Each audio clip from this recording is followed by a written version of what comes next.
Estamos en el Metropole Palace, uno de los mejores hoteles de Montecarlo, donde cada año se desarrolla el torneo Melody Amber.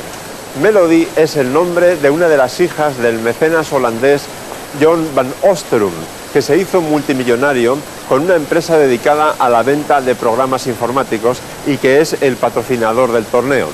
Se trata de una competición muy peculiar y muy espectacular, que se desarrolla bajo dos modalidades. En realidad es como si fueran dos torneos al mismo tiempo. Por una parte, un torneo de partidas rápidas, 25 minutos para cada jugador al inicio, más 10 segundos adicionales tras cada movimiento.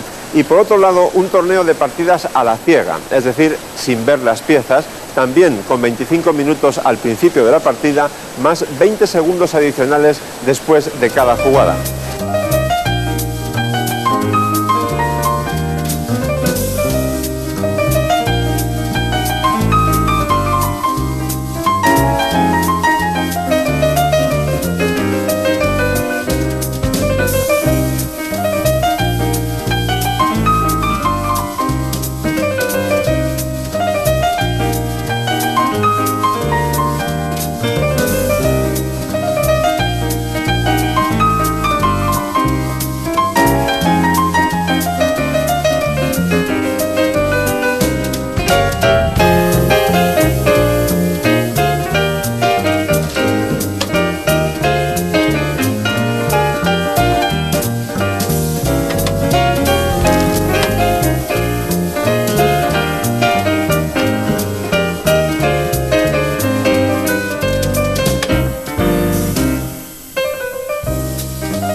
Para ser invitado a jugar en Montecarlo no basta con ser uno de los mejores ajedrecistas del mundo, sino que además hay que tener un carácter especialmente sociable, en fin, ser muy presentable en sociedad y además llevarse muy bien con los colegas, con los otros jugadores. Eso hace que el ambiente sea particularmente agradable. Como son 12 jugadores y disputan cada día 2 partidas cada uno, esas partidas se dividen en 4 tandas de 3, de manera que los jugadores que no están en el escenario acuden a la sala de prensa, donde siguen el juego de sus colegas a través de tableros electrónicos y de paso pues organizan pequeñas tertulias, juegan partidas rápidas, meriendan, toman algo.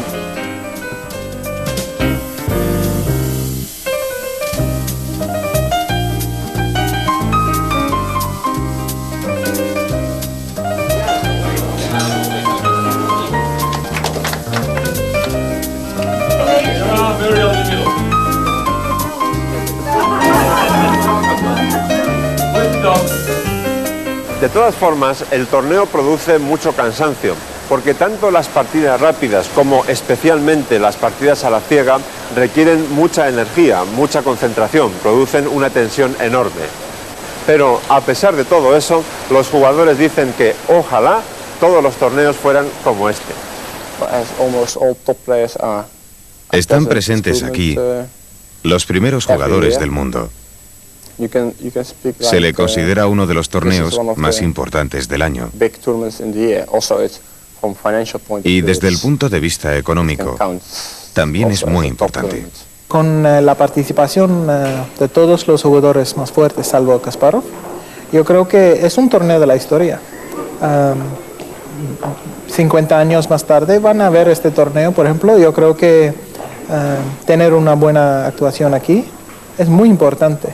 Es un torneo muy especial, desde luego. Se trata del nivel más alto de organización en un evento de ajedrez hasta ahora. Es único. No se puede comparar con ningún otro torneo.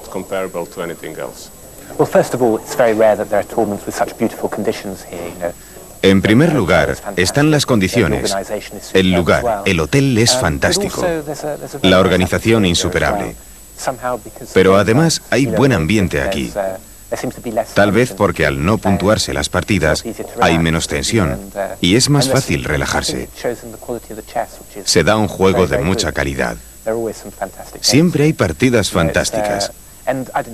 Te sientes que estás en un lugar adecuado para jugar al ajedrez. Es como en Linares. Ves todas esas fotos de anteriores ganadores de todo el mundo y piensas, aquí puedo jugar al ajedrez. Pues aquí ocurre lo mismo. Creo que está muy claro. Este es el único torneo oficial donde se juegan partidas a la ciega. Creo que este es el único torneo en que puedes mostrar tus habilidades en este tipo de ajedrez. Y esto es algo muy singular.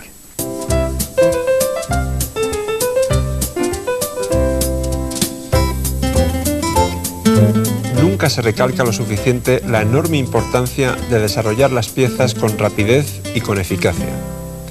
Un retraso en el desarrollo puede ser mortal de necesidad, sobre todo si estamos hablando de una posición abierta con las piezas en estrecho contacto y especialmente si nuestro rey está desamparado, está al aire libre.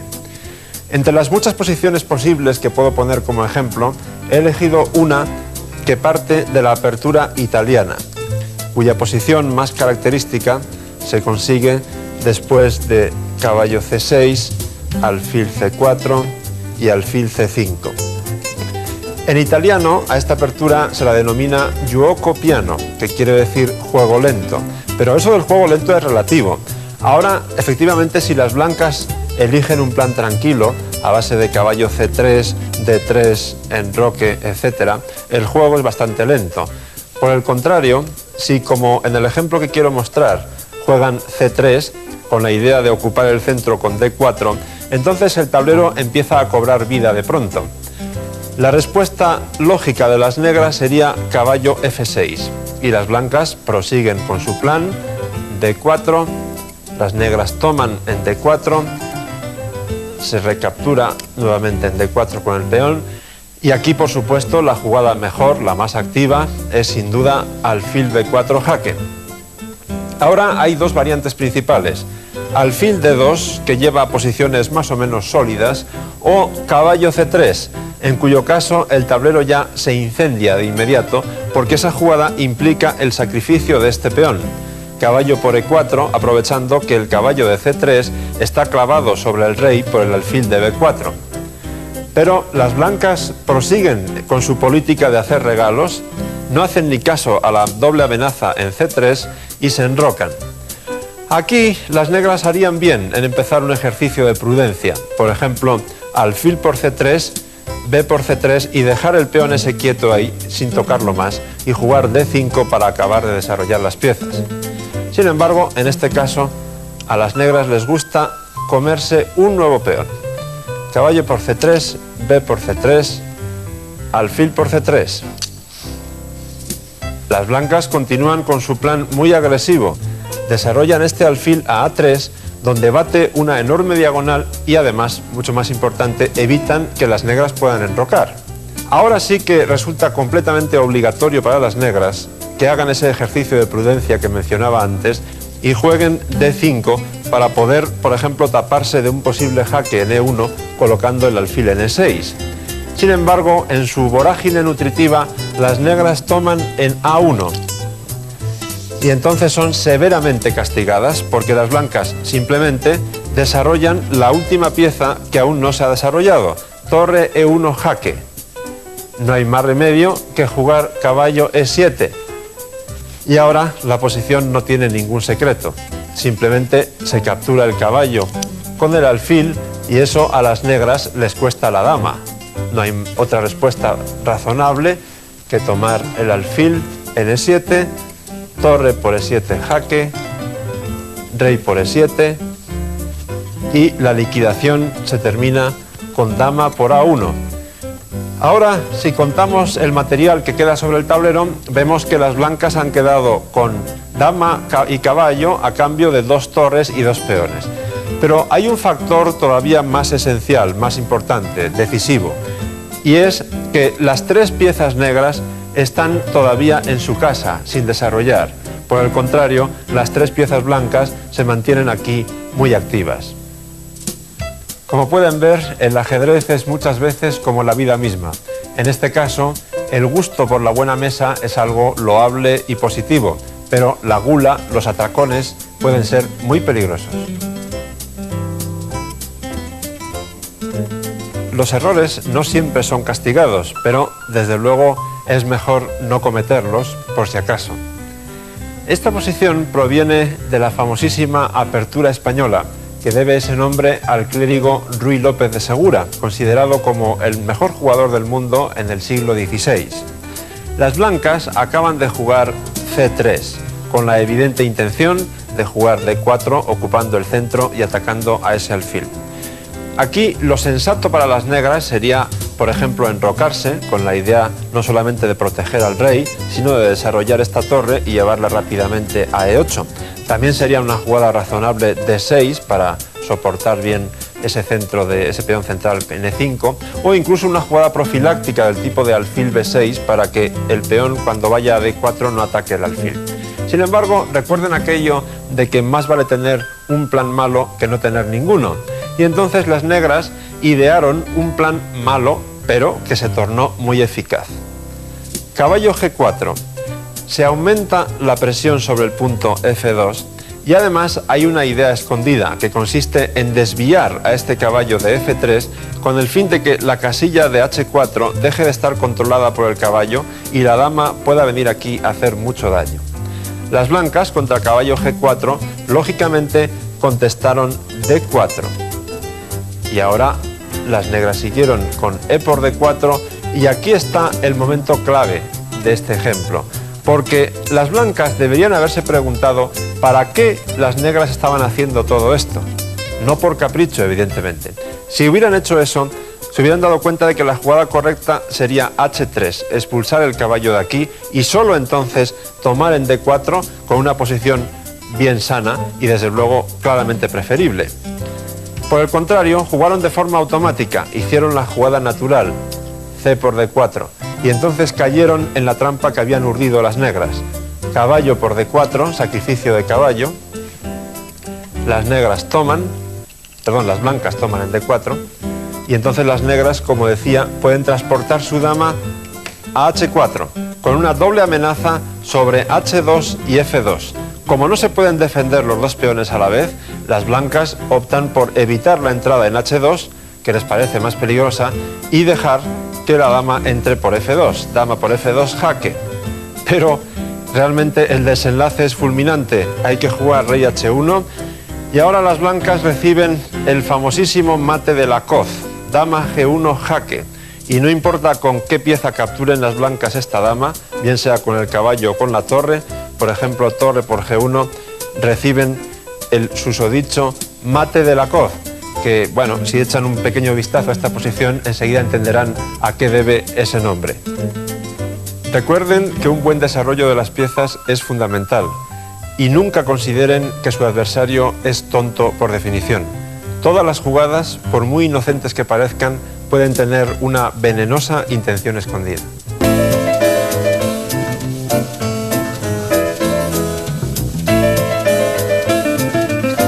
Las torres deben ocupar las columnas abiertas.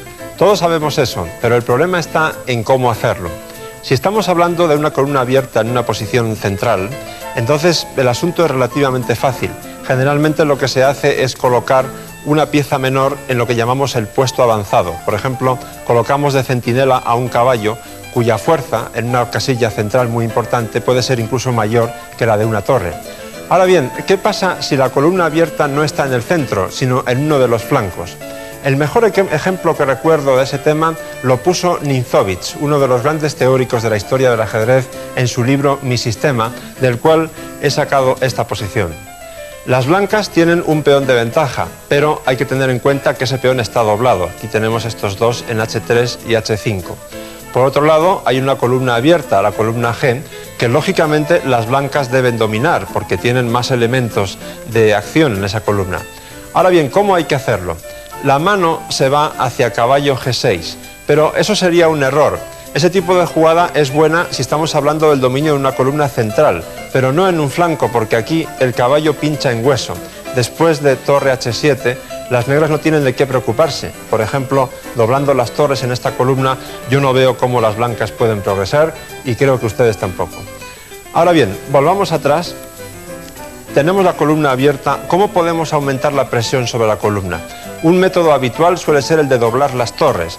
En este caso podríamos empezar con torre G2 para seguir con torre de G1. Sin embargo, aquí esto sería un fracaso, porque las negras jugarían sencillamente torre por G2, caballo por G2, torre G8, y realmente hemos hecho un mal negocio, porque ahora son las negras las que dominan la columna abierta. Así pues, ese método tampoco sirve. Veamos qué otra cosa podemos hacer. Si profundizamos un poco, veremos que una jugada con buena pinta es torre G4.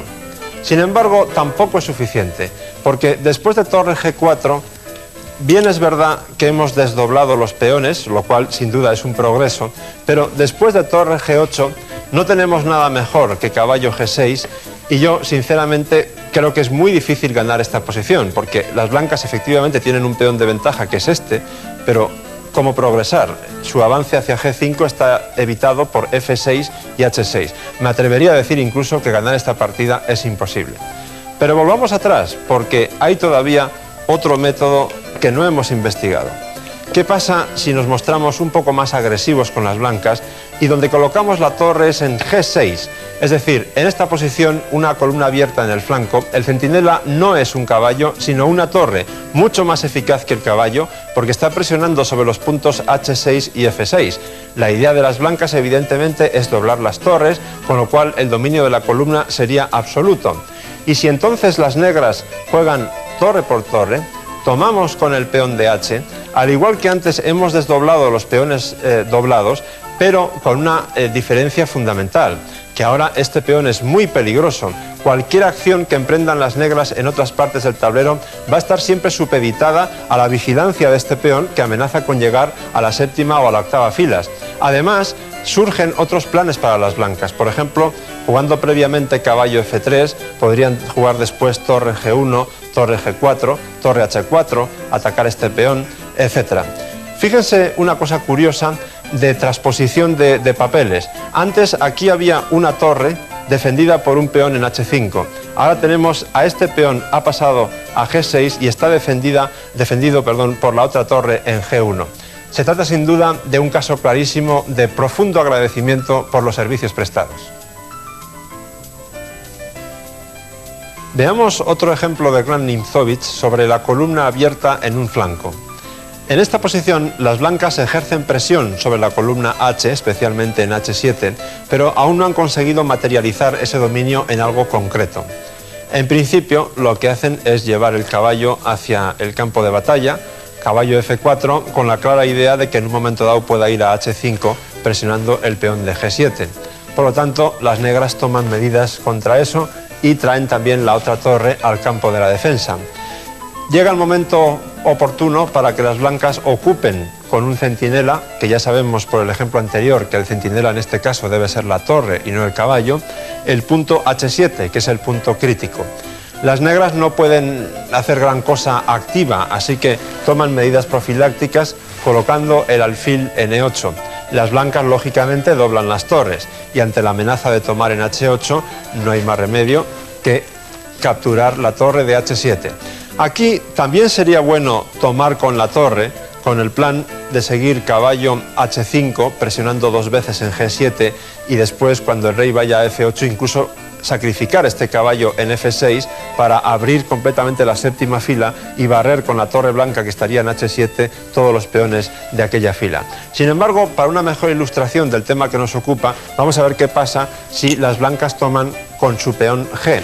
G por H7 y torre H8. La siguiente jugada, estoy seguro que la adivinarían todos ustedes, es por supuesto colocar el caballo en G6 para obligar al cambio del alfil por el caballo y de paso unir a estos dos peones.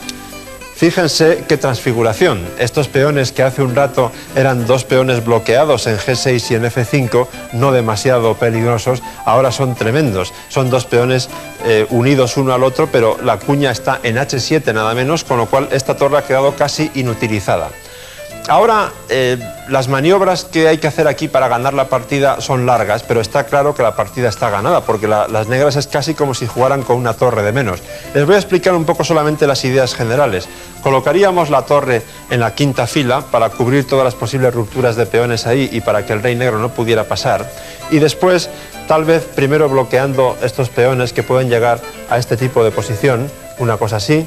Entonces, el siguiente paso sería ir con el rey hasta aquí, y cuando las negras que les tocaría jugar, por ejemplo, en esta posición, tengan que mover su rey, ocupar esta casilla, y cuando el rey negro tenga que ceder el control del punto E5, entonces romper con E5.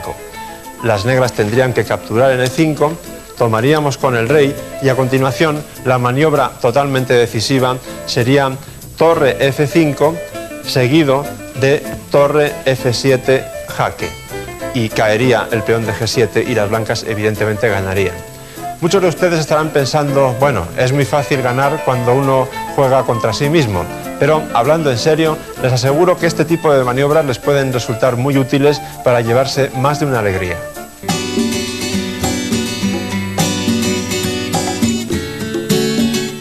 Este aparato no sirve para jugar un partido de fútbol, por supuesto, pero sí una partida de ajedrez. Mucho antes de que se inventase Internet, allá por los años 40, la radio fue muy útil para disputar encuentros a larga distancia. Y uno de los grandes maestros que nos dejaron mejores partidas a través de la radio fue Mikhail Botvinnik, patriarca del ajedrez soviético, campeón del mundo varias veces y por muchos años, precursor del entrenamiento sistemático del ajedrecista, que es como decir de la parte más científica del ajedrez, y uno de los primeros entrenadores de Garry Kasparov. Por cierto, Botvinnik es el autor de uno de los mejores consejos que se han dado en la historia del ajedrez. Moscú en el 84, primer duelo por el título Kasparov contra Karpov. Karpov va ganando por 4-0, se juega al mejor de 6 victorias, las tablas no cuentan, y entonces Botvinnik le dice a Kasparov, juega como si fueses ganando. No tengas miedo de hacer tablas. Él tiene menos resistencia física que tú y se cansará antes. Esas palabras realmente fueron proféticas porque Kasparov remontó el marcador hasta que lo puso en 5-3 y entonces el duelo fue cancelado sin vencedor. Pero esa es otra historia y además da mucho que hablar. Hoy nos vamos a centrar en una partida que Botvinnik disputó en 1945 durante un duelo Estados Unidos-Unión Soviética por radio contra el estadounidense Denker. Denker tenía las piezas blancas y salió con el peón de dama. Curiosamente, esta apertura que vamos a ver aquí está ahora muy en boga, la utilizan jugadores de élite mundial. Es la defensa semieslava, que enseguida se bifurca en la variante Botvinnik, aquí, alfil G5. Botvinnik dio su nombre a esta jugada, DC4, que en principio abandona el centro, pero cuya idea es defender ese peón inmediatamente con B5 y ganar espacio y mayoría de peones en el flanco de dama. Las blancas aprovechan la circunstancia para ocupar el centro con sus peones, las negras defienden su peón en C4, y ahora E5 atacando el caballo obliga a las negras a jugar H6 para no perder una pieza. Y contra alfil H4 no hay más remedio que jugar G5. Ahora las blancas, aprovechando que el caballo de F6 está amenazado, recuperan el peón que tenían de menos capturando con el caballo en G5 y después de H por G5 toman también con el alfil, aprovechando siempre que el caballo de F6 está clavado por el alfil y amenazado por el peón. Por lo tanto, las negras, para evitar que se capture en F6 con el alfil, que sería muy molesto, defienden ese punto con el otro caballo. Se toma en F6 con el peón. Las negras completan su desarrollo con alfil B7. Ese alfil está destinado a ocupar una diagonal muy importante en la partida, como pronto veremos. Las blancas preparan el enroque corto con alfil E2 y las negras mejoran su dama llevándola a una posición más activa y preparan el enroque largo. Ambos bandos se enrocan y aquí merece la pena hacer un alto para analizarla un poco en profundidad porque es muy difícil saber quién de los dos bandos tiene ventaja. Las negras disponen de dos columnas abiertas contra el enroque blanco, las columnas H y G. Es cierto que tienen un peón de menos, pero ese es el de F6, que de momento no es muy importante. Además, las negras también tienen una pareja de alfiles que puede colocarse en diagonales abiertas sobre el enroque blanco, coordinado con las torres. Tienen mayoría de peones en el flanco de dama. No es que su rey esté muy seguro, pero de momento parece a salvo. Y sobre todo, muy importante, disponen de una casilla fuerte D5 en el centro, donde puede colocarse un caballo, incluso un alfil o tal vez la dama. Es decir, las perspectivas de ataque de las negras parecen muy interesantes. Por parte de las blancas, la esperanza está en conseguir cambiar piezas lo antes posible para llegar a un final en el que la mayoría de peones en el flanco de rey podría ser muy eficaz, quizá incluso de ventaja ganadora. Y otro plan, mientras se llega a eso, es abrir una columna por el flanco de dama con A4 o algo parecido, con el fin de atacar a ese rey negro que, como hemos dicho, tampoco es que esté en una posición muy segura. De hecho, las blancas continúan con A4 y, lógicamente, las negras no pueden permitir que el flanco de dama se abra. Por lo tanto, juegan B4 y, de paso, amenazan el caballo. Caballo E4. Y ahora Botvinnik continúa con su plan de abrir líneas a cualquier precio y juega C5. Una de las ideas, aparte de abrir la gran diagonal blanca sobre el punto G2, es intentar abrir también la columna D, donde está la torre de D8 y donde está la dama de D1, que por lo tanto correría peligro si se abre esa columna. Entonces Denker opta por retirar la dama a B1. Las negras juegan dama C7, que simplemente amenaza mate en H2, por lo tanto no hay muchas opciones. Denker opta por retirar su caballo a G3 para tapar esa diagonal. Entonces Botvinnik toma en D4 y Denker se aprovecha de un pequeño truco para que esa combinación que ha hecho Botvinnik no sea mortal. Juega alfil por C4 y ese alfil no se puede capturar porque seguiría torre C1 clavando a la dama sobre el rey negro. Sin embargo, Botvinnik sigue con su plan de abrir líneas a toda costa contra el rey blanco. Y ahora juega dama C6 y vuelve a amenazar mate, esta vez en la casilla G2. Las blancas juegan F3 y ahora, siendo siempre consecuente con el plan, D3. Una jugada muy fuerte porque abre una nueva diagonal sobre el rey blanco, la que va desde A7 hasta G1.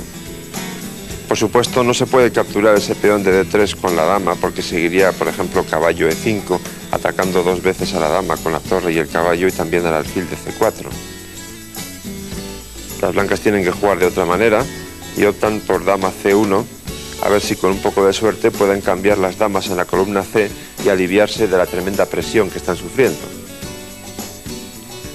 Botvinnik da jaque con su alfil en C5. Rey H1, no hay mucho más. Y ahora dama D6. Fíjense bien en esta posición porque ahora vienen ya los fuegos artificiales definitivos de la partida. Aquí hay varias amenazas, pero la más evidente es dama por G3, por el caballo de G3, aprovechando que el peón de H2 estaría clavado por la torre. Denker, en consecuencia, juega dama F4.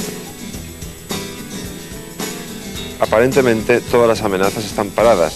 Sin embargo, fíjense bien en esta posición porque contiene un tema táctico muy frecuente que se da muchas veces en el ajedrez. Vean cómo el alfil de C5 está evitando la retirada del rey blanco a G1. Por lo tanto, Botvinnik debió pensar algo así. En esta posición, si no existiera el peón de H2, sería jaque mate o poco menos. Ahora bien, si yo tengo dos torres y para dar jaque mate solo necesito una, ¿por qué no emplear la otra en eliminar el peón de H2? Y así, de una forma tan lógica, nacen las combinaciones brillantes como esta. Botvinnik jugó torre por H2. Única jugada, rey por H2. La siguiente seguro que ustedes ya la han adivinado. Torre H8 jaque. Sería una estupidez jugar alfil H6 porque entonces ese alfil estaría clavado y es la única pieza que defienda a la dama de F4. O sea que alfil H6 no valdría por dama por F4 y se acabó la partida. Denker utilizó un recurso de emergencia, dama H4, con la idea de resistir de alguna manera el ataque en tromba de las negras. Pero después de torre por H4 y alfil por H4, el festival de fuegos artificiales no ha terminado, porque Botvinnik todavía dispone de otro golpe más, dama F4, que ataca a los dos alfiles a la vez. Lógicamente, Denker abandonó. Si hubo algún cronista retransmitiendo por radio esta partida, seguramente le pareció tan interesante y tan emocionante al menos como un buen partido de fútbol.